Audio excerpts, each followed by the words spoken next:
अज्ञानतिमिरान्धस्य ज्ञानाञ्जनशलाकया चक्षुरुन्मीलितं येन तस्मै श्रीगुरवे नमः। तस्मै श्रीगुरवे नमः। तस्मै श्रीगुरवे नमः। पिछली कक्षा में हमने रस दोष के ऊपर विचार किया था, जिसमें हमने कुछ रस दोष के ऊपर चर्चा भी की उदाहरण सहित। व्यभिचारी रस स्थायी भावानाम शब्द वाच्यता, व्यभिचारी भावों की, रस की और स्थायी भावों की अगर स्वशब्द वाच्यता है तो इसे रस दोष कहा जाएगा। आज हम देखेंगे कष्ट कल्पनाया व्यक्ति रनुभाव विभावयो, अनुभावों की कष्ट कल्पना से अभिव्यक्ति हो या विभावों की कष्ट कल्पना से अभिव्यक्ति हो तो वहां भी रस दोष माना जाएगा। कहीं पर भी विभाव अथवा अनुभावों की कष्टपूर्वक कल्पना हो, कष्टपूर्वक अभिव्यक्ति अगर हो रही हो तो वहां पर रस दोष माना जाएगा। आचार्य मम्मट ने उदाहरण दिया, कर्पूर धूली धवल द्युति पूर धौत दिग्मंडले शिशिर रोचिषी तस्य यूनः लीला शिरो अशुक निवेश विशेष कृलिप्ति व्यक्त स्तनो नति भूत नयन वान वनौ सा। क्या कह रहे हैं? कर्पूर के समान, कपूर के पराग के समान श्वेत ज्योत्सना से दिग्मंडल को परिपूर्ण करने वाला चंद्रमा, कर्पूर के पराग के समान श्वेत और अपनी किरणों ज्योत्सना के द्वारा संपूर्ण दिशाओं को परिपूर्ण कर देने वाला वह चंद्रमा उदय होने पर सिर पर पल्ला डालने के विशेष प्रकार से अपने वक्षस्थल की उन्नति को व्यक्त करने वाली यह उस नवयुवक के नयन गोचर हुई। देखिए, सीधी सीधी सी बात है।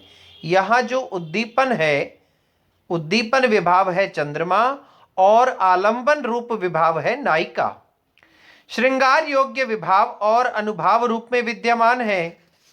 नायक के भीतर उत्पन्न होने वाले अनुभावों का वर्णन यहाँ पर नहीं किया गया है और यहाँ जो है उस अनुभाव की क्लिष्ट कल्पना होने के कारण से यहाँ पर रस दोष माना गया है।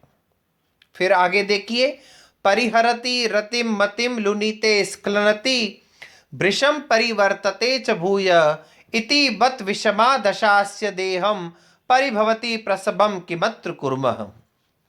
यहां इस श्लोक में वर्णित किए हुए बेचैनी इत्यादि अनुभावों का न केवल श्रृंगार रस में अपितु करुण रस में भी उनका जो है बोध हो सकता है। जो बेचैनी इत्यादि अनुभाव हैं वो न केवल श्रृंगार रस में आ सकते हैं अपितु करुण, भयानक, विभत्स इत्यादि रसों में भी विद्यमान हो सकते हैं। इसीलिए कामिनी रूप आलंबन विभाव की यहाँ पर बड़ी कष्टपूर्वक अभिव्यक्ति हो रही है। इसीलिए इस उदाहरण में विभाव की कष्ट कल्पना का दोष विद्यमान है। फिर आगे देखिए अगला, प्रतिकूल विभावादि ग्रहो दीप्ति पुनः पुनः। प्रतिकूल विभाव इत्यादि का अगर ग्रहण कर लिया जाए तो वहां पर भी रस दोष होता है। कैसे? उदाहरण देखिए, प्रसादे वर्तस्व प्रकटय मुदम संत्यज्य रुषम प्रिये शुष्यन्ति अंगानि अमृतम इवते सिंचतु वचः निधानम सौख्यानाम क्षणभमिमुखम स्थापय मुखम न मुग्धे प्रत्येतुम प्रभवती गतः काल हरिणः।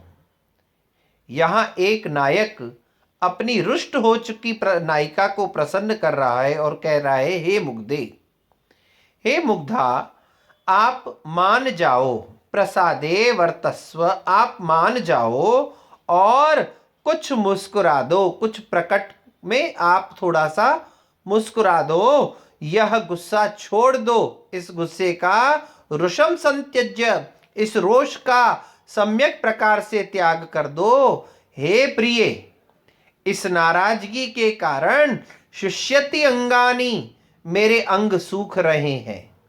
और तुम एक काम करो, अमृतम एवते सिंचतु वचः, तुम अपनी इस वाणी रूप अमृत से मेरे इस सूखे अंगों का सिंचन करो।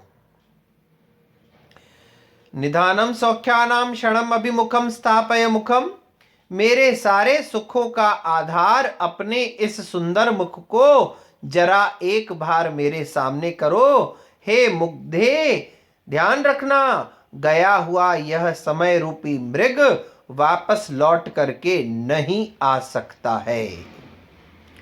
यहां इस श्लोक में श्रृंगारे प्रतिकूलस्य शांतस्य अनित्यता प्रकाशन रूपो विभावः तत्प्रकाशितो निर्वेदश्च व्यभिचारी उत्पातः।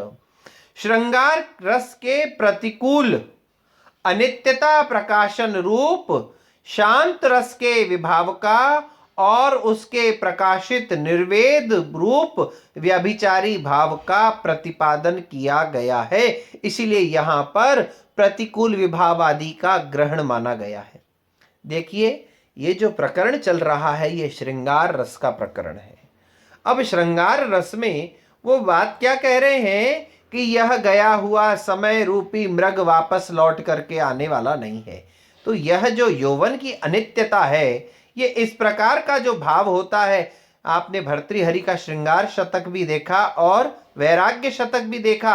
अब वैराग्य शतक की बात अगर श्रृंगार शतक में करनी लग जाए लोग कोई व्यक्ति, तो बताओ बात समझ में आएगी क्या? तो वही स्थिति हुई है यहां पर। शांत रस का जो विभाव है, अनित्यता, यह जो क्षण भंगुरता, यह शांत रस का विभाव है, उस विभाव का श्रृंगार रस में वर्णन कर दिया गया है। इसीलिए यहां पर प्रतिकूल विभाव का ग्रहण किया गया है। फिर एक उदाहरण और आता है, दीप्ति ग्रहो पुनः पुनः, बार बार किसी रस की दीप्ति होने लग जाए, किसी भी प्रकरण की बार बार बार बार बार बार वर्णन करने लग जाए, तो वहां पर भी रस दोष होता है। कैसे? कुमार संभव में रति विलास का प्रकरण है। देखिए, आप लोग सब जानते हैं कि भगवान शंकर ने सती की मृत्यु के पश्चात संकल्प ले लिया कि मैं विवाह नहीं करूंगा, जो भी रहा हो। अब दैत्य आ गए। अब उनके नाश के लिए उसने जो है वह ब्रह्मा जी से वरदान ले लिया कि मेरी मृत्यु तभी होगी जब भगवान शंकर का बेटा उत्पन्न होगा। अब भगवान शंकर तो जो है वो सन्यासी हो रखे हैं, विवाह करने का विचार ही नहीं है बिल्कुल मन में। तब यह काम कामदेव को सौंपा गया कि कामदेव जाएं और अपने बाण महादेव के ऊपर प्रयुक्त करें, ताकि उनके मन में संसार को उत्पन्न करने की, अपनी सृष्टि को उत्पन्न करने की, परिवार को उत्पन्न करने की कामना उत्पन्न होवे। उनके अंदर कामना की उत्पत्ति होनी चाहिए।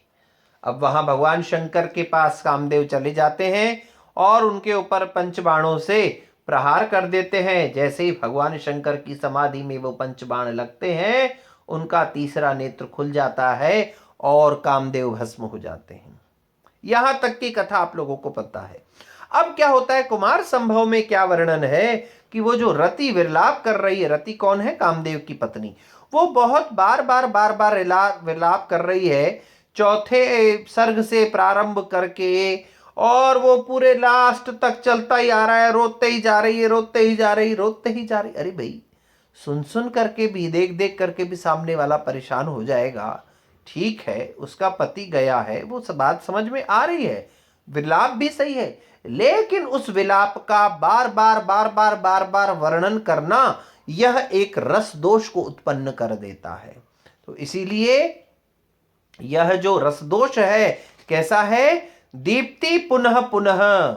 कुमार संभव में रति विलाप का जो वर्णन है, बार बार उसका वर्णन कर देना, रस की दीप्ति कर देना, जो है वह उस रस दोष को उत्पन्न करता है। इसके पश्चात अकांडे प्रथनच्छेदो, अकांड में बिना किसी स्थान पर कोई रस का या किसी प्रकरण का विच्छेद हो जाए अचानक से, उस वहां पर भी अब ये कैसे होता है, इसके उदाहरण पर चर्चा हम अगली कक्षा में करेंगे। तब तक के लिए